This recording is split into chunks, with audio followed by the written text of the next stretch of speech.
I'm Faye Reinberg Holt, and I have written a lot about Alberta.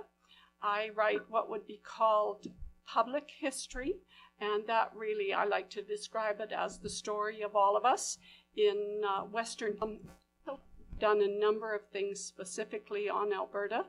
I will say I have been at events, and I have had people say to me, and this is usually where there are some international visitors, "Oh, but you don't really have any history, do you?" And of course, it's not my thinking. And often you don't have time to go into history. But so one of my books is Alberta. I also did a book for a third of a book on Alberta, travel book for AMA. And Alberta's in all of my books, and they're, as I said, public history. So, Jim. I'm Jim Jackson. I have a couple books out now, a nonfiction and a novel. I have a new novel coming out in September, although that's set in Hong Kong, so that has nothing to do with this. What I have spent the last couple months doing in this wonderful weather before the smoke came is traveling the secondary highways of Alberta for research for a new book. And that's why I wanted to be on this panel. I've seen some things that I didn't know existed, and I grew up here, you know. Mm-hmm. Hi, I'm Madeline Shaw-Wong. I write dystopian fiction, historical fiction, and I wrote a biography. This is the biography of my mother, who grew up in Alberta during the Great Depression and being a teacher in one-room school. This is for sale in the shared office table. If anyone's interested, you can follow me over there at noon. Yeah, I'm very interested in Alberta history. I wouldn't say that I've written or read as much as you have, but this is something that really interests me. Shirley? My name is Shirley Smith. Can you hear me? Shirley Smith Matheson. I still use my maiden name Smith in the middle to thank my parents for putting up with a kid who was going to be a writer, which is quite a different thing to have in your household. I write young adult novels set in Alberta or British Columbia mostly. Also nonfiction for adults, but they very much are of interest to students as well because they're on aviation. On hydroelectric dams on the Peace River, which flows from British Columbia through Alberta right to the Peace-Athabasca Delta. So my books, I do believe, are quite relevant to Western Canadian history. But I've also traveled on reading tours to Ontario, and they called me exotic because that's what they think of Western Canadians and our stories. Thank you. I'm going to start with some questions. Certainly they can take the question off in a different area from how I have stated it. But I thought maybe we could start with what you believe is the most significant person or event in Alberta history. And this is a very personal thing. We're going to give you what we're thinking about, but that doesn't mean someone else won't see something very differently and like to focus on something else. I'll say for me, I think women's rights, in particular the famous five, was one of the most important events. I'm not saying it is the most important event. There are others that really are very, very significant. But for me personally, what they did was so important to all of us. Jim? That's a tough one. I like that question. I would say the coming west of the Northwest Mounted Police to Macleod, that really kind of made this place a place that people could come rather than just this wide open frontier with American hooch running and that. So I didn't know this. My wife's grandfather was born in Port Macleod. It's actually his memorial today. He was 97. And so he talked a lot about that, and there are still the graves in the Macleod Cemetery of the original police officers who rode west to settle here. Thank you. Madeline? Yeah, that is a tough question. I would say probably the most significant event would be the Great Depression. It was Alberta, which was very dependent on farming. All of a sudden, many people became destitute. People starved to death. So they had to find another industry, which happened to be the oil industry later on. It was responsible for instituting health care, so many things. And I think it developed an attitude among the people of Alberta that we're so scared of poverty, at least my parents' generation, and then, the passing on to my generation, so scared of poverty that, save, work.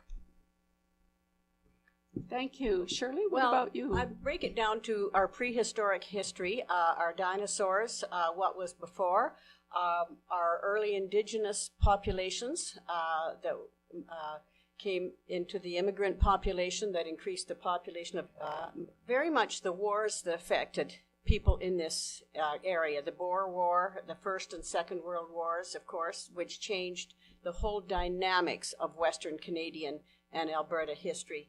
And our artistic history, the artistry that we find, like the petroglyphs, isn't it called? Mm-hmm. Petroglyphs in Milk River and all the different caves. I mean, our artistic history right to the current.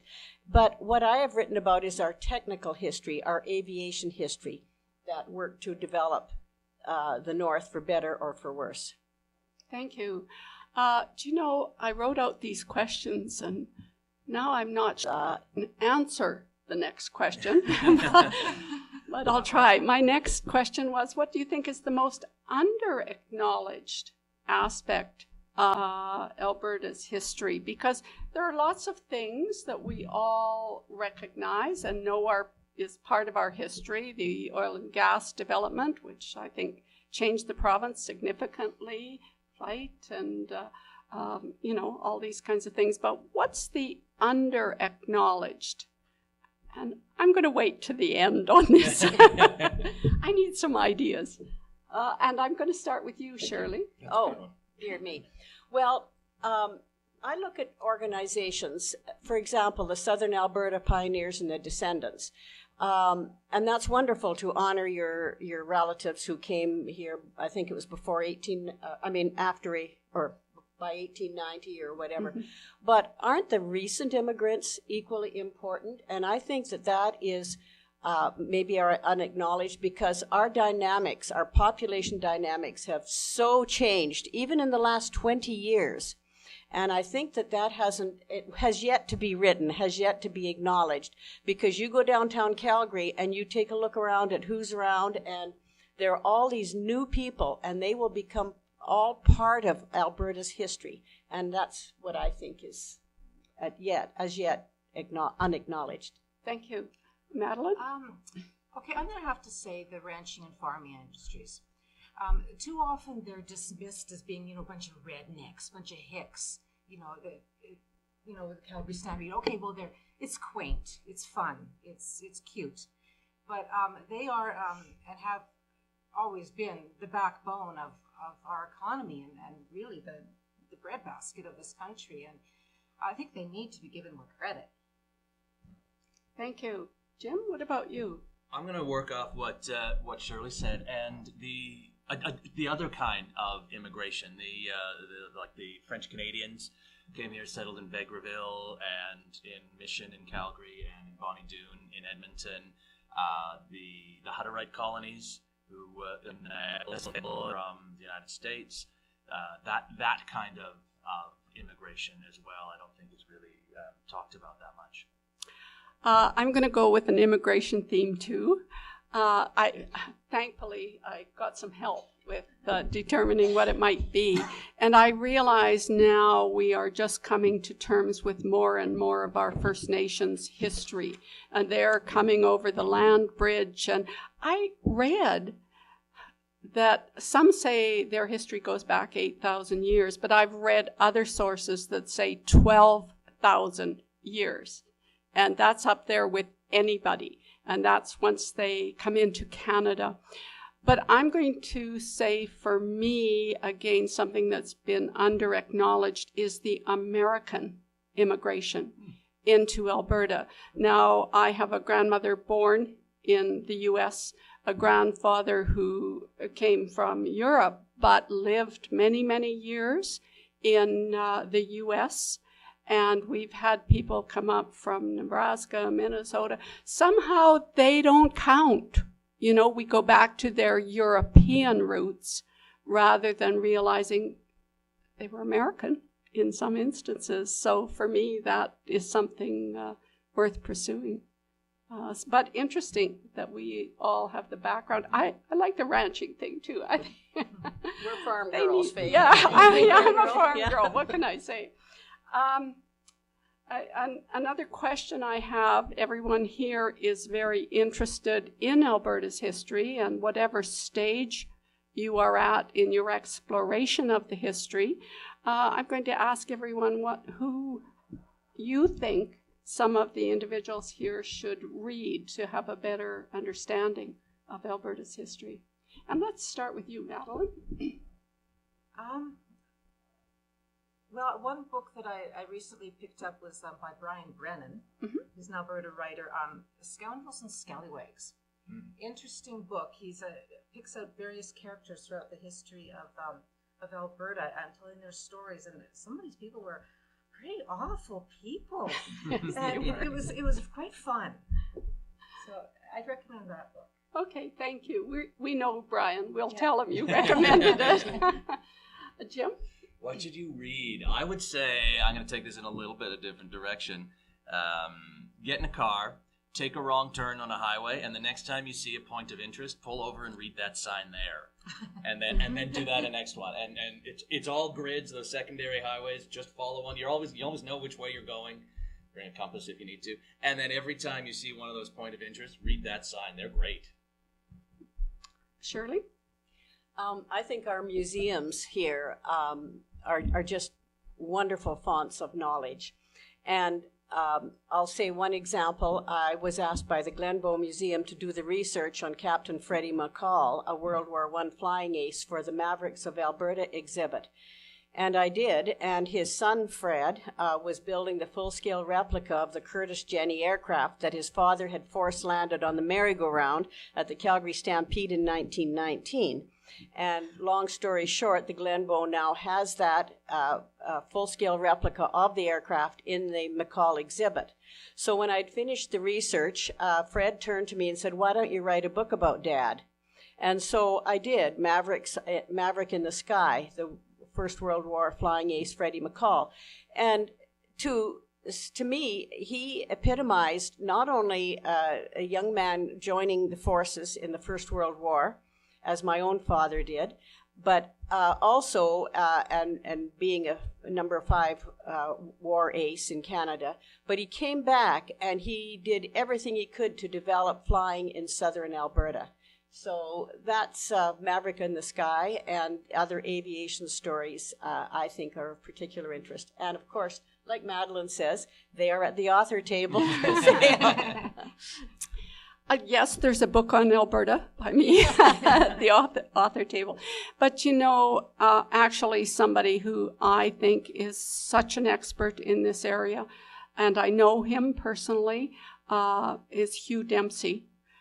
Hugh Dempsey knows all of Alberta. He knows about every aspect, and he is so aware. You can read his books, but he also was one of the editors on that those encyclopedias called Alberta, and he was one of the editors there, and rightly so, because he knows his stuff. So if I'm wondering about something, he's the kind of person I'd go to. But I really believe that it is worthwhile to read different genres in order to get a sense of who we are. And I think if you haven't already read W.O. Mitchell, get his books. You really need to read them. But there are other fine authors that have done a lot about Alberta. Fred Stenson is another. You know, it just goes on and on and on. And you can read things that are very literary, or you can read things that are very historical. But, you know, go to the library website, search Alberta history. But if you search Alberta history, you'll get nonfiction. Search other categories so you get those fiction writers too, because there's some great stuff A out lot of there. poetry books reflect Oh, Alberta's yes. history. They and really the Calgary do. Stampede. Yes, they really, Yeah. truly do. Now, some of you will be aware, Shirley and I were on a panel about going into schools. The curriculum is changing, and it's very rough right now what they're going to do. Alberta has been very central in elementary school, not in junior and senior high. So things are changing, and if you were able to talk to someone working on curriculum development, what would you want to see them add, or what would you be afraid that they might lose in terms of Alberta history or Alberta culture or whatever, that they might lose when they're developing curriculum? Anyone want to begin? Well, I was a school teacher in Alberta for several years. I find that they are right now very good on giving history of the Aboriginal peoples, Mm-hmm. and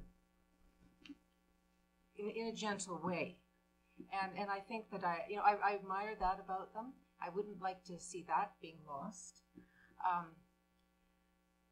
I think that they could add something about how Alberta really contributes to the country. Good ideas. Thank you. Jim, what about you? What do you think? Come back to me. Okay. I did that. You ask hard questions. Shirley. Well, with regard to the curricula, I mentioned in the last group too, I think that there should be more emphasis on the old reading, writing, arithmetic business. You know, the basics, and writing with punctuation and spelling, which was ignored for a number of years, and go back to learning cursive writing. Kid that I know, including my own daughters, print, fast printing, and they don't know how to tell time on a 12-hour clock. Just these are so basic. Learn the metric, which we have here, but also the imperial systems. You go to the United States and it's imperial system. And so I think that you could widen things. Now, as far as history goes, we writers are really stuck between a rock and a hard place. And Faye, you might be bringing this subject up. So I think I am. I won't go into it. So that's my talk, yeah. Something I'm going to give you the scenario, and I think it's reflective of what is happening in curriculum related to Alberta. We both Shirley and I, contributed stories about significant people, and this was mostly Southern Alberta. And this was for the Historical Society of Alberta Chinook branch. So that's Southern Alberta. And they did this book, terrific book. It's all about people of mostly Southern Alberta. It was written for the grade 4 to 6 area. We were to get them the history, but do it with 2 characters we were given and do it in a really interesting fashion to get them hooked. And they did that book, wonderful. They gave a free book to... In the Footsteps of Giants. Oh, yes, Wonderful we should title. name it, In the Footsteps of Giants. They gave a book to each school. They did a second book. I mean, there are a lot of people in Alberta that have been significant personalities. And what happened is they submitted it for approval from the Calgary board. Same type of book, just different characters. They rejected it. They wouldn't take the free book for their library about many personalities in Alberta. So you look at why wouldn't they take it? Well, I can tell you, I used to be a teacher, and I am concerned about the revision. I know with some instances they count how many girls are in it. They count how many boys are in it. They count how many First Nations people are in it. They count. It's about counting. And I find that very worrisome. So we have all these books from Historical Society with these stories in it for kids to hook them on Alberta history. But whatever is happening in this educational culture is changing so much. I'm not sure it's all for the best. Any comments from you about what's happening? Did you say why the book was rejected, or were we told? Actually, they never wrote a letter to the publisher, editor group. They rejected it. He sent another letter back saying, well, why did you reject it? And I don't think we have an answer yet. Same kind of book. So, yes?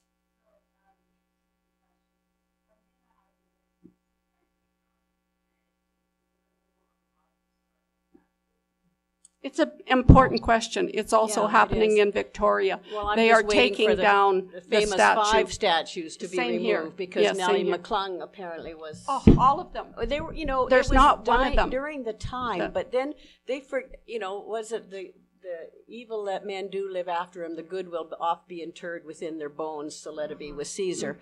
And everybody in this room, and myself and everybody included, has done some things that weren't right in today's context and were very honorable in yesterday's context, but not accepted.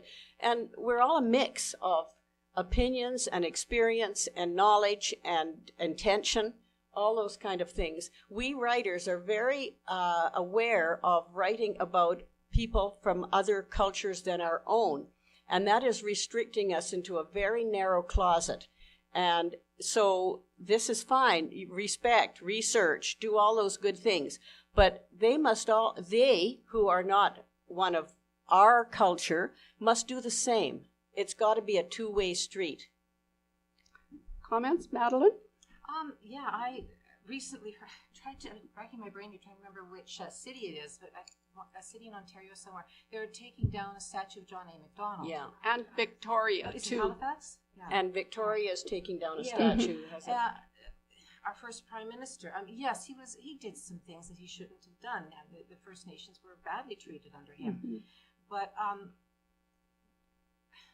there's a danger of a lot of these things of judging the past by our own standards, and I think that can be dangerous. You're talking about the famous 5, Emily Murphy. Well, she's infamous for her stance on eugenics, and she was very much opposed to immigration. But she was a woman of her time. Should we take down their statues? I tend to want to leave the past as it is and learn from our mistakes rather than just trying to get erase everything. Thanks, Madeleine. Yeah. Right. Yeah. Yes. Yeah. Yes. Holier than thou. Mm-hmm. Jim, what are your thoughts? Well, the point of statues or naming schools after historical figures, I think the best aspect of that is that somebody will ask why, like who was that person, and then look into that. If we're controlling on either side which figures we allow people to ask why about, then there's a certain danger there that you'll lose the other side. It does have to be a balance. I really do believe in freedom of speech. I also believe in laws against hate speech and, inciting violence and so on. So to me, many of the things are covered, and we should be able to explore the history as long as, we aren't inciting violence or being hateful. I think we should be able to explore it.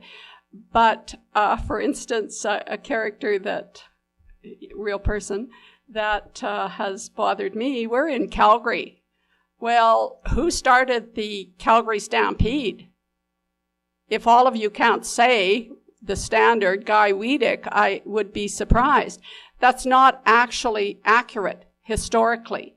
But also, and we'll have all our to-do about Guy Wiedek, but also the reality was the Stampede Board fired him. And they fired him because he drank and was spouting off at one of the stampedes and being really nasty. They fired him. It went to court. Long story. Somehow we don't know that about him. I think that's kind of interesting. That's in Brian's book. Yeah. Dark side can teach us something too, but once we remove all of anything that has to do with that kind of darkness, then, what are we left with? We're not learning anything new in my mind. So any comments from the audience about it? This is a big deal. Yes, Can I build on that? please. So there was a time, I was young-ish. I was a teenager. I was up on a Saturday, Sunday morning or something, and there was a guy passed out against a building, like vomit down his shirt, and a woman pushing a stroller, and she kind of hid her children's eyes from it. And I thought, I'm not sure I'd do that with my children. I want them to see what too much drinking is going to look like. It looks like that, right? So to have both sides, to like you say, to look into that darker side and not hide it in either way. Not there's something unpleasant about that fellow. We're not going to talk about him anymore. Like the aunt in the family. Oh no, we don't talk about that particular uncle. Well, I think it's reasonable as teachers, we can say this is a learning moment, where it is a time for learning. What about comments? I saw a hand here. We're talking about history rather than literally putting someone on a pedestal, a statue. What are other ways that we discuss and acknowledge our history and more, both sides of the story? I might even want to make that more specific to why we're all here, and in our writing, right? How can we do that in our writing? I don't know. Hard questions. Yeah, they're hard questions, but those are the fun questions. Well, as a people, we love hero worship. We worship rock stars, and then they fall from grace. They take too much drugs. They abuse their children, they abuse their wives.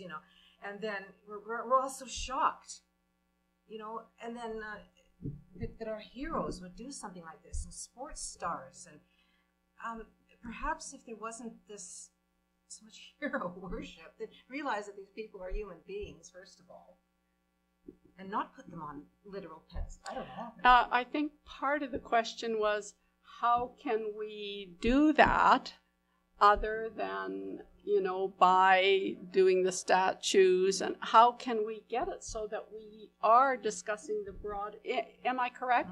Are discussing the broader picture. What actions or whatever can we take? We'll let Shirley respond and we'll come to you in a minute. Well, books can tell the whole story. Rather, like a statue is one thing. It's like an icon, as you say. It's just whatever. But a book can tell the good, the bad, and the ugly. And so can films, if they're honest. And, there's all sorts of media ways. Documentaries, like I love listening to watching Passionate Eye and, various other documentaries that really, really dig. So I think there are many, many ways to portray all sides of a story and leave the reader to make up their own mind about things. But as you say, they're rock stars. Of course, we loved Elvis, and then we realized that he, was a tortured person in many ways. And I don't like reading biographies of Elvis because I don't need to know all those things. But if I wanted to, I would. I went to Elvis's grave and I wept over the grave. So, that's what I needed to do. I think we can encourage journalists or writers or whoever, film, TV or whatever. We do have this thing about we want a hero. But if we give people enough variety of cultural and historical aspects, for instance, let's have articles about the multicultural thing that is out there that are in Alberta, and one of the things Jim mentioned, and talk to people, read it, the whole thing. Jim mentioned the Hutterites. Well, in my mom's lodge, where she was one time, and this was interesting, we became quite friendly. there was this Hutterite man, and he had been, whatever the word is they use, excommunicated because he had beat his wife. And I'm thinking, oh, that's not I didn't know that could be done or happen. So, I mean, we just have to get a lot of different concepts out there. And it certainly can be done on the web. That's easy. It can be done in books. But we can do it in panels and things too. The harder part is when we're working with kids. That's when it's tough. You had a question?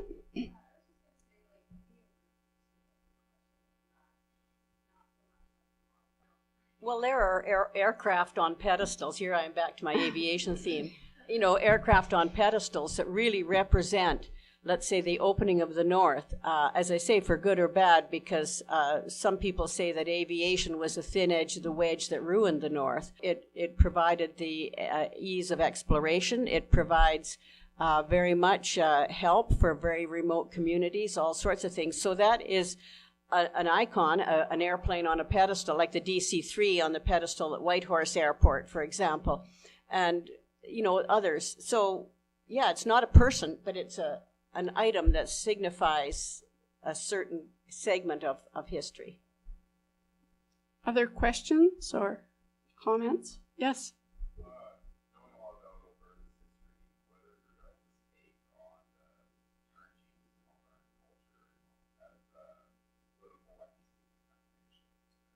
Quite shockingly sometimes. Who would like to start? I'll chime in on that one. When I was working with Alberta Health Services, they had a multi-million, perhaps, consultancy firm come in to kind of really get what the essence of Alberta was. They conducted all kinds of interviews. It was a 3-year project, and they came up with 2 words: free and strong. And does anyone know the motto of Alberta? Strong and free. Yeah. So I'm not even sure the culture will change that much. I think it will have to adapt, as you say, to changes on a broader scale. I don't see it changing that much, but others may have other opinions. Madeline? Go ahead, Madeline, then, if you wish. You go first. Well, I'm a little concerned with what's happening in the schools in the overcrowding of classrooms. You know, I can't imagine a teacher having to deal with 30 children in a classroom. That to me seems a very high number, and from all kinds of diverse backgrounds and learning abilities and all that kind of thing. I don't know how it can be improved. More money, they all say, but it's going to get worse before it gets better, in my opinion, because the population keeps coming to Alberta because we're strong and free. And also there were so many high-paying jobs here at one time, and there are still some in some places. But that has really led to a real, a social problem in some ways, and certainly for the teachers in education. I don't know how they're going to handle it. You know, it concerns me. Madeline? I'm concerned for the oil industry and this constant, they don't want to build the pipeline, don't build the pipeline, and all these impediments that are put in the way. If Alberta is to succeed, oil and gas are our biggest resources. If Alberta is going to succeed as a province, we need the pipelines, we need to get otherwise, where does the oil come from? It comes from Saudi Arabia. It has to be trucked in. It has to be brought by train. Are these safer? You know, there needs to be more discussion in this.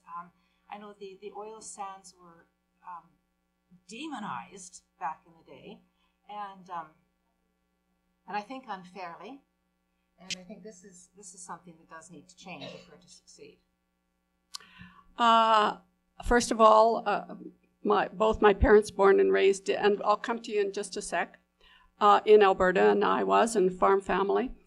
I think we are changing in dramatic ways absolutely dramatic ways. First of all, coming from rural Alberta, I never would ever have guessed that NDP would be elected in this province.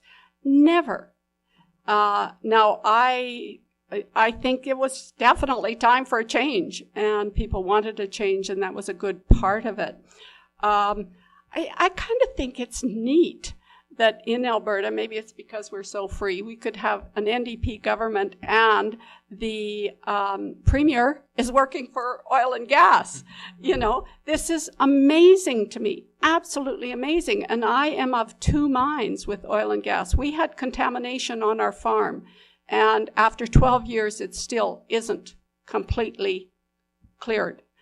But I have sons who work with the oil and gas industry, and we made money from leases. So I think we are so complex, but in some ways, maybe we will rise to the challenge of this. For instance, I'm saying I don't like all the road construction in our area, but I'll bet there are some young people that would have been working in McMurray who are working on construction right now. So I think we can find solutions, but another thing that indicates me the rate of change, or not the rate, but how extensive it is. So I come from a small town.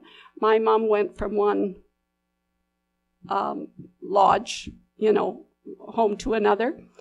And in the one in between, before the auxiliary, I would say 80% of the care workers there, this is small town Alberta, were either Filipino or from a similar country. And that could also be from any country where they come here and they are a part of a visible minority. And that's small town Alberta. So where we're going, I'm not sure. We can rise to this challenge, or we can be overwhelmed. I'm not sure what. Okay, I'm going to just give you a moment to speak about any thing that you think is significant for our Alberta. We have a history, and then after that, so you go off in your own direction. I don't know. That I might still ask some questions. Jim, why don't you start this time? Anything that's significant on Alberta, you do have history.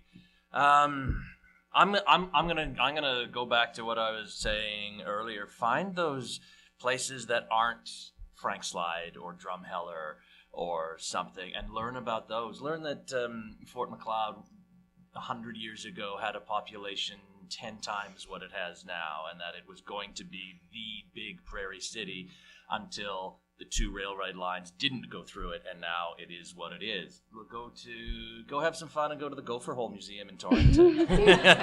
It's fabulous, really. Yeah. I thought I'd be freaked, but it's really cool. Madeline? Here's a tidbit of information for you. There are 3 places in the world: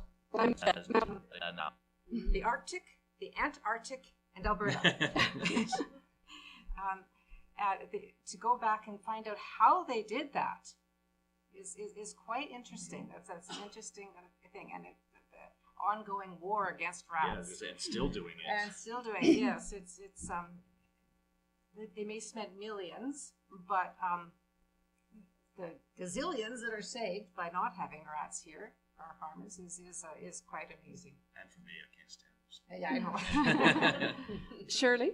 In one of my young adult novels called Prairie Pictures, which is set east of Calgary, we have a situation in the school, and this actually happened, although the novel is fictionalized, where there were girl gangs in grade 6. And the teachers were just shocked and appalled. They had, where did this come from? Some of it was new immigrants. Some of it was just protect. And, just the whole mix. It didn't mix. And they had a real problem resolving it. And Faye and I were at the literacy evening in this town 2 years ago, and we talked to some of the older teachers, and they remember this with horror. They said, oh, it was something else. So in my book, which was a fictionalized novel called Prairie Pictures, I have the protagonist, 12-year-old girl, grade 6, discussing the new immigrants, and she said, I don't mind if they come here as long as they're nice. And that was about the basic statement that I felt the girl should make and would make. And the old thing, learn, love, or leave is really on it, because we have to respect our country. We have to respect the system that built us up to be strong and free and give us these opportunities. And if they don't respect it, look at the crime page in the Calgary Herald, it makes me very sad. And it's not immigrants, I'm not saying that, but it's the people who are here that don't respect what we have built. Learn, love, or leave. And and our incarceration is not the answer, as if you heard Mr. Harold Johnson speak last night. So something's got to happen to make us safe in our streets. People are now afraid to go to the theater at night downtown or on Stephen Avenue. The police say there's more and more crime downtown. Didn't used to be. I could go with myself or a woman friend or anything in the evening and not be afraid. Why has that changed? And how can we change it back? And I'll say, yes, Alberta, you have a history of floods and of prairie fires and of mountain disasters. I must admit, I find those things very, very interesting. And I did do a book on prairie fires. It wasn't all Alberta, it was Western Canada. And I did do another book that sold out and hasn't been reprinted, it was about disasters of Western Canada. Those are fascinating things. And yes, Alberta, you do have that history. And right now, today, Pincher Creek is next to an evacuation order because of fire. So, and think about what happened to High River. People will never recover from High River. I love visual history too. I will never forget the TV images of that house running down the river at Bragg Creek. Never. And, if somebody says, oh, but you really don't have any history, do you? I'm thinking, I guess we haven't shared it as well as we might. So my feeling is, let's share it. Our cowboy history. Yeah. Totally cool. We have bookmarks here if anyone wants to pick them up just for interest. Contact us later for anything. And most of us have websites, or I assume we all have websites. So if it's not on our bookmark, you can go search our name, and you could go to our websites and perhaps discover something more even about our province. But thank you very much for being here, and we look forward to passing by and meeting this session in the sessions to come. So thank you. Thanks, Ed.